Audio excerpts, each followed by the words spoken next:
Kıymetli basın mensupları, çok değerli arkadaşlar, sizleri en kalbi duygularımla selamlıyorum. Birleşmiş Milletler 74. Genel Kurulu genel görüşmelerine katılmak üzere az sonra New York'a hareket edeceğiz. Genel kurula bu yıl 150 civarında ülkenin devlet, hükümet başkanı, 40 kadar ülkenin de bakan düzeyinde katılması bekleniyor. Bu yılki görüşmeler, yoksulluğun giderilmesi, kaliteli eğitim, iklim eylemi ve kapsayıcılık için çok taraflı gayretlerin canlandırılması temasıyla icra edilecek. Gündemde iklim, sürdürülebilir kalkınma ve sağlık konuları ağırlıklı olarak yer tutuyor. Bu kapsamda Birleşmiş Milletler Genel Sekreteri tarafından düzenlenen iklim eylemi zirvesi ile sürdürülebilir kalkınma amaçları zirvesi liderleri diyaloğuna da iştirak edeceğim. Bu vesileyle Türkiye'nin Kenya ve Birleşmiş Milletler Habitat'la eş başkanlığını yaptığı altyapı, şehirler ve yerel iklim eylemi çalışma grubunun geliştirdiği projeleri tanıtacağız. Birleşmiş Milletler Genel Sekreterinin yanı sıra dünya liderleriyle ikili görüşmelerim olacak.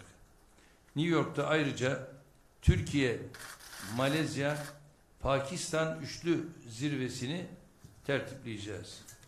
Pakistan Başbakanı kardeşim İmran Han'la beraber nefret söylemiyle mücadele konulu üst düzeyli bir etkinliğe de ev sahipliği yapacağız. Görüşmelerin ilk gününde 24 Eylül Salı günü Birleşmiş Milletler Genel Kurulu'na hitap edeceğim.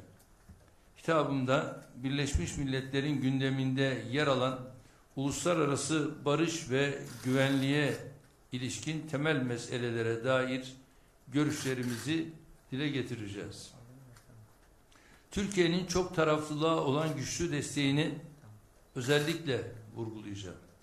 Bu vesileyle 2020 Eylül, 2021 Eylül dönemini kapsayacak olan Birleşmiş Milletler 75. Genel Kurul Başkanlığı görevine Büyükelçi Volkan Bozkır'ı aday gösterdiğimizi de buradan duyurmak isterim. Tecrübeli bir diplomat ve siyasetçi olan Sayın Bozkır'ın Birleşmiş Milletler Genel Kurul Başkanlığı görevini layıkıyla yürüteceğine inanıyorum. New York'ta bulunduğum süre zarfında ayrıca Amerika Birleşik Devletleri'ndeki Türk-Amerikan soydaş ve Müslüman toplumu temsilcileri, New York civarında yaşayan Musevi vatandaşlarımızla da bir araya geleceğiz. Ayrıca geçen yıl aramızdan ayrılan fotoğraf sanatçımız Ara Güler'in fotoğraflarını dünyaya taşıdığımız Dünya Başkentlerinde Ara Güler sergisi başlıklı projeyi Cumhurbaşkanlığımız himayesinde yürütüyoruz. Kyoto, Londra ve Paris'in ardından sergiyi şimdi de New Yorkluların beğenisine sunacağız. Bunun yanında Türk ve Amerikan iş dünyasının temsilcileriyle ikili ve toplu olarak toplantılarımız, görüşmelerimiz olacak. Türk-Amerikan İş Konseyi tarafından düzenlenecek 10. Türkiye Yatırım Konferansı'nı ziyaretimiz çerçevesinde gerçekleştireceğiz. Ziyaretimizin ülkemiz, milletimiz ve tüm insanlık için hayırlı sonuçlara vesile olmasını temenni ediyorum. Sizlere sevgi ve saygılarımı sunuyorum. Buyurun. Efendim, CNN Türk Televizyonu'ndan Zeynep Kara Mustafa. Tam da Amerika seyahatiniz öncesinde bir Pentagon yetkilisi Amerika Birleşik Devletleri'nin Suriye Demokratik Güçlerine araç, silah, mühimmat sağlamaya devam ettiğini söyledi. Bunu nasıl değerlendiriyorsunuz ve yine güvenli bölge konusunda sıklıkla dile getirdiniz. Hep 2 hafta süre veriyorum Amerika'ya dediniz. Ve talebimiz karşılanmazsa B planımızı devreye sokacağız dediniz. Bu ziyaretinizde, seyahatinizde mevkidaşlarınıza ne gibi mesajlar vereceksiniz? Teşekkürler. Evet, ben teşekkür ediyorum. Değerli arkadaşlar, öncelikle bizim sınır boylarında bütün hazırlıklarımız tamamlanmış vaziyette. Amerika Birleşik Devletleri bizim malum stratejik ortağımız. NATO'da beraberiz. Bunun dışında da uzun yıllar bu stratejik ortaklığımızı her halükarda devam ettirmişiz. Biz şu anda da aynı noktadayız. Amerika Birleşik Devletleri ile bizim karşı karşıya gelmek gibi bir arzumuz yok. Ancak Amerika Birleşik Devletleri'nin de davetli olmadığı bir yerde şu anda terör örgütlerine vermiş olduğu desteği bizim de görmemezlikten gelmek gibi bir lüksümüz olamaz. Yani YPG, PYD gibi PKK'nın yan kolları durumundaki bu terör örgütlerine malum şu anda Amerika'nın verdiği destek apaçık ortadadır. Bunu ben defaatle Sayın Trump'la paylaştım. Dedim bakın buraya siz o zaman binlerceydi ama şimdi on binlerce tır buraya mühimmat, araç, gereç vesaire bunlar geliyor. Biz paramızla sizden bu tür mühimmat, araç, gereç bunları alamıyoruz ama siz bilabedel ücretsiz olarak bu terör örgütlerine DAEŞ'la mücadele adı altında bu tür destekleri veriyorsunuz. Biz Elbap'ta biliyorsunuz 3000 kadar DAEŞ'liyi derdest ettik. Ve bizimle ilgili ne yazık ki yalan propagandalarla DAEŞ'e karşı tavrımızın olmadığı hep söylendi. Halbuki biz bu mücadelemizi onlarla açık net yaptık. Ve şu anda da bölgede zaten DAEŞ de adeta yok noktasına gelmiş vaziyette. Şimdi ise bir uydurma örgüt çıkarıldı. Açılımı Suriye Demokratik Güçleri yani SDG. Aslında bu bir aldatmaca. Yani bir kılıf bu. Bunun da PYD ve YPG'den hiçbir farkı yok. Yani buna bir çadır terör örgütü de diyebiliriz. Yani onları gölgeleyen, örten bir başka terör örgütü. Onunla bunu yapıyorlar. Ve diyorlar ki bunun işte PKK ile falan alakası yok. Hepsi de iç içe. Ve bizim tabii şu anda bu seyahatimizde Sayın Trump'la bir görüşmemiz bundan bir hafta 10 gün önce malum telefonla olmuştu. Şimdi de ikili bir görüşmemizin olması söz konusu. Orada da bunları tabii masaya yatıracağız. Bunları tekrar görüşeceğiz. Çünkü Sayın Trump Fırat'ın doğusundan Amerikalı askerlerin çekilmesine yönelik bir açıklamayı biliyorsunuz yapmıştı. Ama bu gerçekleşti mi? Gerçekleşmedi. Ve aylar oldu bu açıklama yapılalı. Ama uygulamaya gelince bu maalesef olmadı. Şimdi bu gerçekleri bizim görmemezlikten gelmemiz mümkün değil.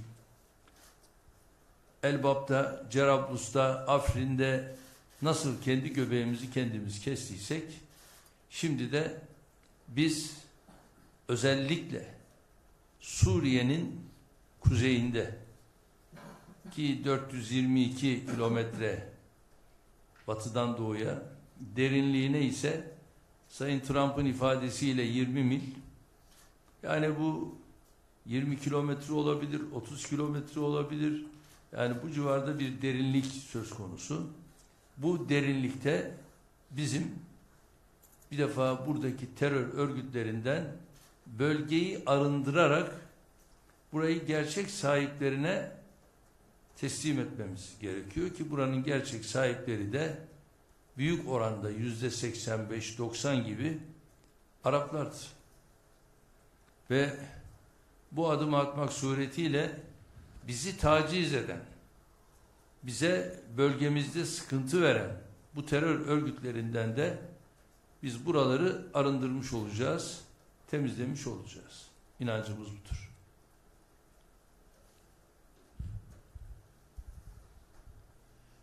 Ali Artmaz, TRT Haber. Efendim, özellikle BM Genel Kurulu'nda vurguladığınız bir cümle var. Dünya 5'ten büyüktür. Bu cümle özellikle dünya mazlum coğrafyalarında slogan haline geldi. Önemli bir şekilde ses getirdi. Bu konuyla ilgili, özellikle BM'nin karar yapısının değişimiyle ilgili temaslarınız olacak mı? 24 Eylül'de genel kurula yaptığınız konuşmada yine buna benzer mesajlarınız olacak mı? İzin verirseniz ikinci bir sorum daha olacak. Haziran ayında Sayın Trump'la yüz yüze görüştünüz ve Sayın Trump özellikle Patriot'lar konusunda geçmiş dönemde ABD'nin hataları olduğunu kabul etmişti. Yine telefon diplomasisi sürmüştü. Biraz önce de söylediğiniz yüz yüze bir görüşmeniz olacak. Bundan sonraki süreçte siz zaten vurguladınız. Biz S-400'leri aldığımız gibi Patriot'ları da alabiliriz. Bununla ilgili de görüşebiliriz. Bu konuyla ilgili yeni bir başlangıç olabilir mi efendim bu görüşme? Şimdi tabii bu masadan kalkmış bir konu değil. Yani Patriot'lar konusunda Sayın Trump telefon görüşmemizde, yani bu hala gündeminizde mi diye söylediğinde ben kendisine telefonda evet dedim. Yani biz S-400'leri şu anda nasıl aldıysak ve kısa bir süre sonra da bunların ülkemiz genelindeki yerleşim planları gerçekleşiyor. Ama bize Patriot noktasında da şartlar itibariyle, yani özellikle ortak üretim, kredi, yani buna benzer önemli şartlar var. Yani bunlar eğer oluyorsa, olacaksa biz sizden de bunları alabiliriz dedik. Şu anda o da zaten bunların gündeminde. Tabii bunları hallederken F-35'leri bir kenara koymamız mümkün değil. Çünkü F-35'lerle ilgili biz 1 milyar 350 milyon dolar şu ana kadar ön ödeme yaptık. F-35'lerde de biz arkadaşlar müşteri değiliz. F-35'lerde biz üreticiyiz. Yani bunun bir kısım parçaları malum bizde üretiliyor ki bu bir offset kapsamında atılmış bir adımdır. Bunları yapan bir ülkeye böyle bir uygulama adil bir uygulama değildir. Bütün bunlar da bir karşılıklı bir anlaşma çerçevesinde yürütülürse bizim aykırı düşünmemiz de mümkün değil. Öbür soru neydi? Dünya 5'ten büyük. O bizim tabii artık yani vazgeçilemez bir adeta ön koşulumuzdur. Aslında sadece Türkiye'nin değil, tüm insanlığın, tüm Birleşmiş Milletler Genel Kurul üyelerinin ön koşulu olmalıdır. Sadece bu Türkiye'nin meselesi değil ki. Niçin 5 ülkenin dudakları arasında şu anda Birleşmiş Milletler'de 196 üye görünüyor?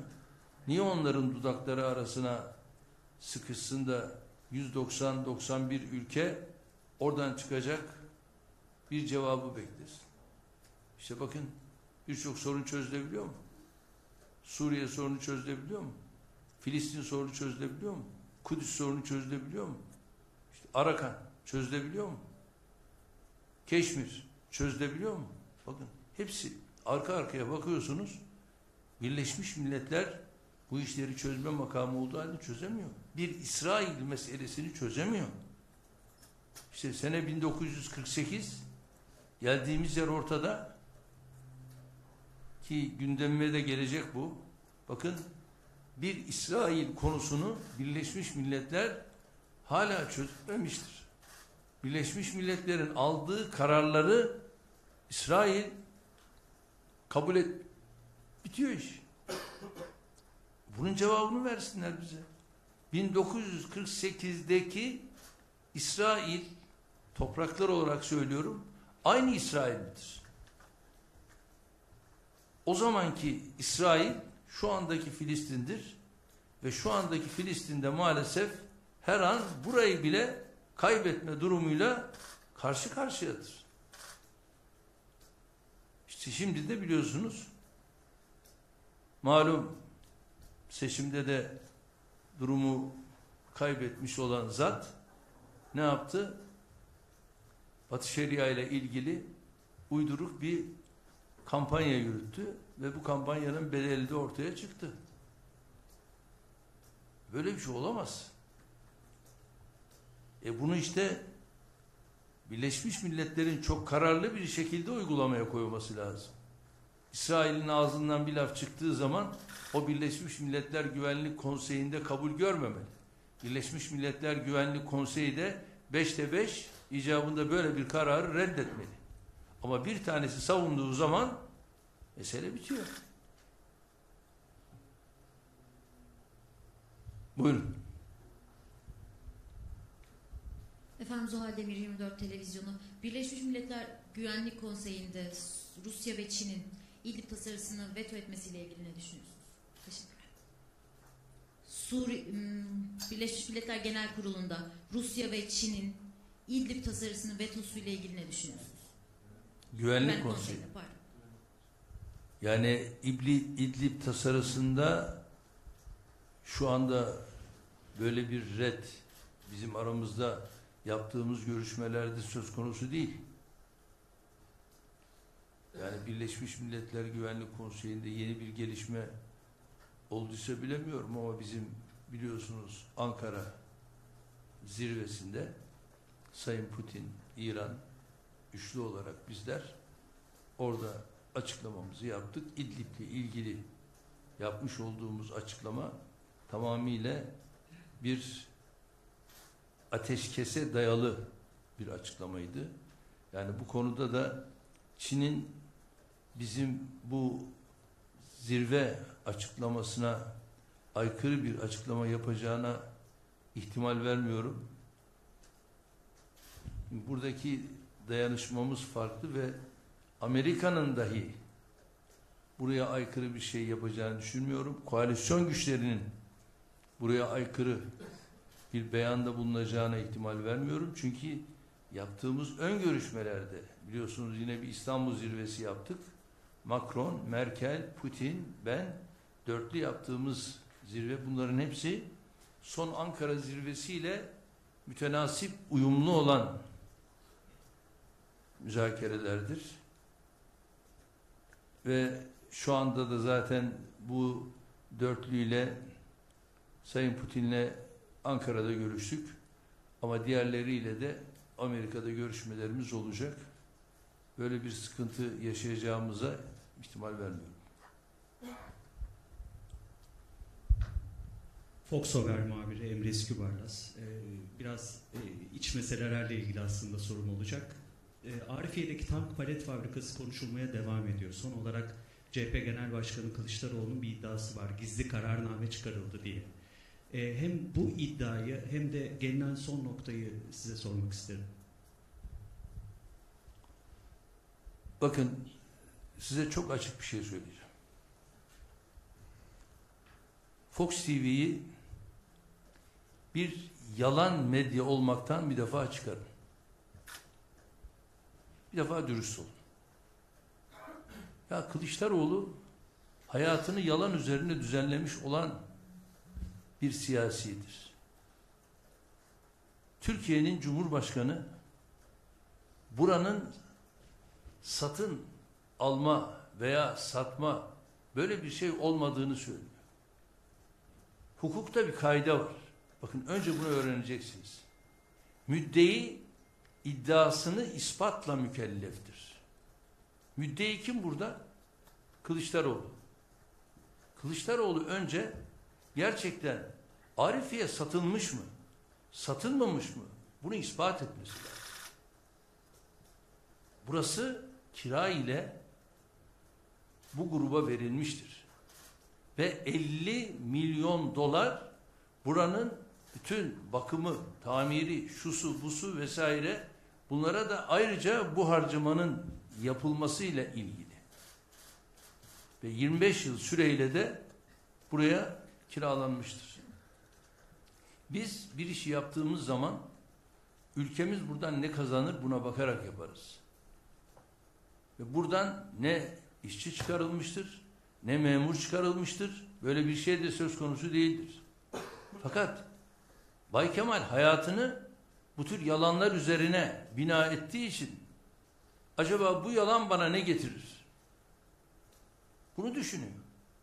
Bu aynı zat belediye başkanlarıyla yaptığı toplantıda belediyelerden kimse çıkarılmayacak. Eğer belediyelerden birileri çıkarılırsa bunlar bana gelsinler demedi mi? Peki şimdi bütün belediyelerde işçiler kapıya konuyor. Ne oldu? Bunlarla ilgili Fox acaba bir haber yapıyor mu? Bunlarla ilgili Fox acaba bu işçi, emekçi kardeşlerimin arkasında duruyor mu? Bunlara yönelik bir gayreti var mı? Yani Mordok sattı burayı, dedik ki herhalde bundan sonra buranın havası değişir, ama hiçbir şey değişmedi. Önce bu yayın politikasını bir defa Fox'un değiştirmesi lazım ki partimin sözcüsü Kılıçdaroğlu'na gereken cevabı verdi. Ama hiç, aynı yerde yine tökezleyip duruyor. Çünkü bütün siyasetini yalan politikalar üzerine bina etmişti onun için.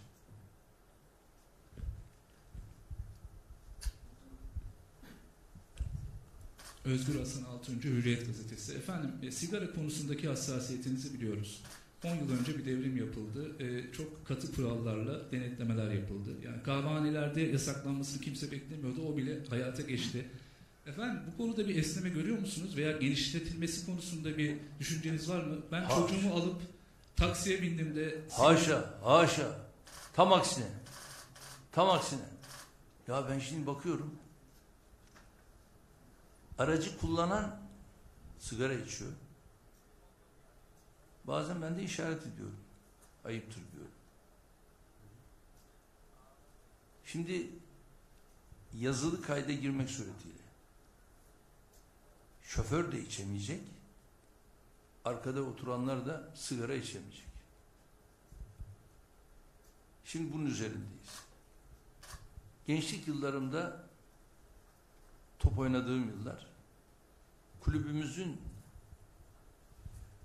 tavanı, arkadaşlar, sigara dumanından adeta kızarırdı. Böyle sigara içer. Kim bunlar? Sporcu. Kim bunlar? Kulübün üyeleri vesaire. Bir taraftan orada oyun oynarlar, bir taraftan sigara dumanları tavanı, rengini değiştirir. Biz de geçer arka tarafta bilardo oynardık.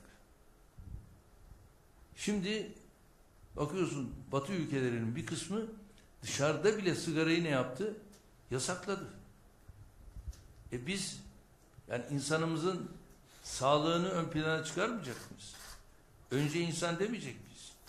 Şu anda İçişleri Bakanlığımız çalışmayı Sağlık Bakanlığı ile beraber yürütüyor. Kapalı mekanlarda bir defa asla, dışarıda bile belli yerlerde, hani dedik işte balkonlar, şunlar bunlar filan, oralarda da hassasiyetlerimiz geliyor ve bu işin üzerine çok daha sıkı bir şekilde gideceğiz. Para cezası vesaire ne gerekiyorsa bunların hepsi olacak. Ben ama daha hala paket toplamayı bırakmadım, yani onu söyleyeyim. Şimdi camide bile bazen bakıyorsun böyle unutuyor. Benim sigara karşıtı olduğumu bilenler dışarıda sigarayı bırakıyor. Bazıları dalgınlığına geliyor. Sigara bu ön cepte duruyor. Tabii çekip alıyorum. Hemen yazıyoruz. Müze devam ediyor yani. Aynı şekilde. Ama bu noktada medya bize yardımcı olması lazım ki hep beraber bu işle mücadelemizi devam ettirelim. Bir de biliyorsunuz elektronik sigara hikayesi var. Sanki elektronik sigara neymiş? İşte dudak alışkanlığı var ya işte. Ondan dolayı, yoksa zararı yok. Hepsi hikaye. Onda da nikotin var. Onda da aynı numara var. Ve onda bir de gümrükte bazı sıkıntılar vardı. Maalesef Sayın Bakanım da bunu duysun. Orada da yine İçişleri Bakanlığı'yla gümrük muhafaza vesaire çok daha yoğun bir savaşın içine girip onun ülkemize girişini yasaklamak ve bir de vergi olayında da onlara da ciddi vergiler koymak durumuyla işi çözeceğiz. Bir diğerine daha geliyorum. Nargile ile mücadele ve nargile konusunda da değerli arkadaşlar aynı mücadelemizi sürdüreceğiz. Şunu da bilmenizi istiyorum. Nargile sigaradan az zararlıdır diyenler saflığa yatıyor. Öyle bir şey yok. Tam aksine nargile sigaradan daha zararlıdır.